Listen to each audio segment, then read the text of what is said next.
भक्तपुर 2मा शोभा पाठकले उम्मेदवारी दिएकी छिन्। उनी मङ्गलबार निर्वाचन अधिकृतको कार्यालयमा नेपाल जनसेवा पार्टीबाट आफ्नो उम्मेदवारी दर्ता गराउन पुगेकी थिइन्।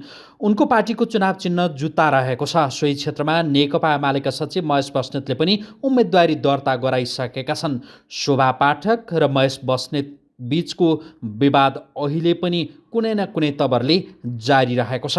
यस्तै राष्ट्रिय स्वतन्त्र पार्टीका तर्फबाट उक्त क्षेत्रमा राजीव खत्रीले उम्मेदवारी दर्ता गराएका छन्। भक्तपुर 2 को चुनाव यसपटक रोचक हुने देखिएको छ।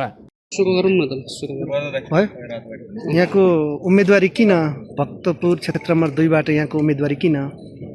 यहाँको उम्मेदवारी किन भन्दा म चाहिँ आफै 2 वर्षदेखि भिक्टिम हुँदै आएको र अन्यायको आवाजको लागि बोल्नुपर्ने थियो र हिजो सडकमा बोल्दै आएको थिएँ र अब सरकारका निकायहरूले नसुनिसकेपछि मैले चाहिँ सदनमै गएर आफ्नो आवाज उठाउनुपर्छ भनेर पनि हो।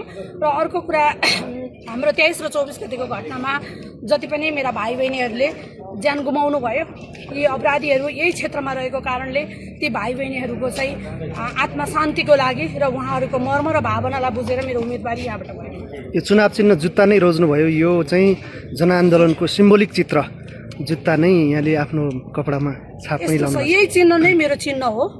हाम्रो पार्टी चाहिँ नेपाल जनआदेश पार्टी हो।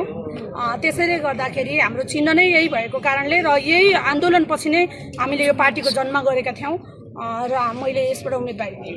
धन्यवाद। निर्वाचन हुनेतर्फ जुन मुलुक गएको जस्तो देखिँदैछ, यो एउटा सकारात्मक कुरा हो। तर यो निर्वाचनको प्रक्रियालाई चाहिँ हामी बडो चनाखोपूर्वक यहाँ भाग लिइरहेका छौँ र हाम्रो जुन ध्वंस भरेको जलेको सिंहदरबार, संसद, सर्वोच्च अदालत, निजी उद्योग धन्दाहरू, व्यक्तिका घरहरू, यसलाई पुनर्निर्माणको एउटा अभियान चलाउनुपर्छ।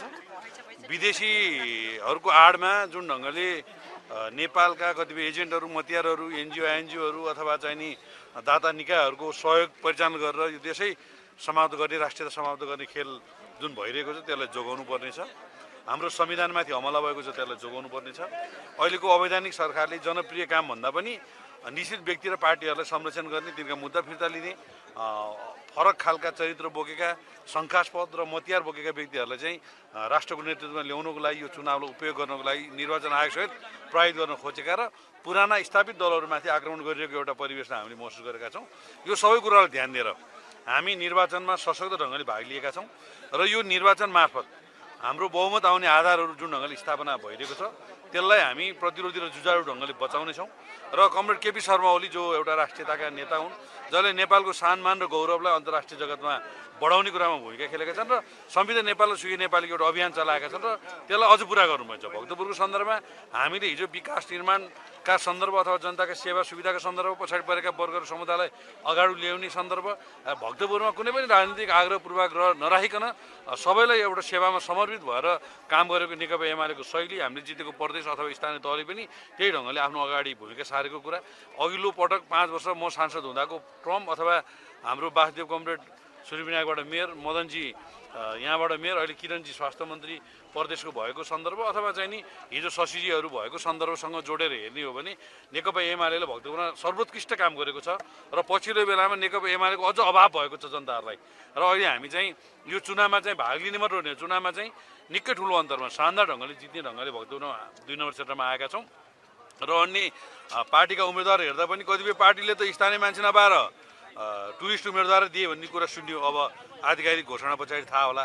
र अन्य पार्टीको उम्मेदवार हेर्दा पनि यसपालि एमाले प्रति नै सद्भाव राखेर एमाले जितोस् भन्ने मनसा राखेर नै उम्मेदवार दिएको जस्तो देखिन्छ। किनभने जनतामा भिजेका, जनताले रुचाएका, जनताले चिनेका साथीहरू खास उम्मेदवारको रूपमै आउनुभएको छैन।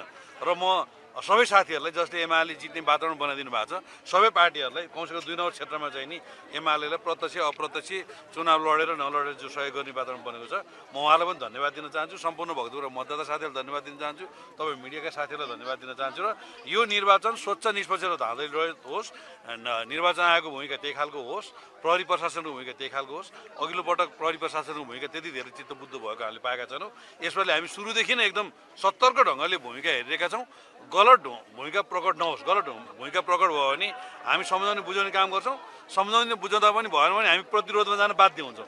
यो कुराले एउटा टसलको स्थिति सिर्जना हुन्छ। त्यसको हुनाले प्रतिरोध हुने स्थितिको सिर्जना नगरिकन चुनाव सहज बनाउनको निमित्त निर्वाचन आयोगदेखि प्रहरी प्रशासनलाई म अनुरोध गर्न चाहन्छु र आम भक्तपुर 2 वासी जनसमुदायलाई नेकपा एमाले जिताएर भावी प्रधानमन्त्रीको रूपमा केपी ओलीलाई र एमाले बहुमत ल्याउने र भक्तपुर क्षेत्र नम्बर 2 बाट तपाईँकै छोरा तपाईँकै एउटा चाहिँ विकासको वाहक बनेर हिजो हिँडेको व्यक्तित्व र तपाईँकै सुख दुःखको र तपाईँको हितको पक्षमा लाग्ने व्यक्तित्व म महेश प्रसाद आएको छु। सबैले मलाई भोट हालेर जिताइदिनको लागि अनुरोध गर्छु। हस्, धन्यवाद।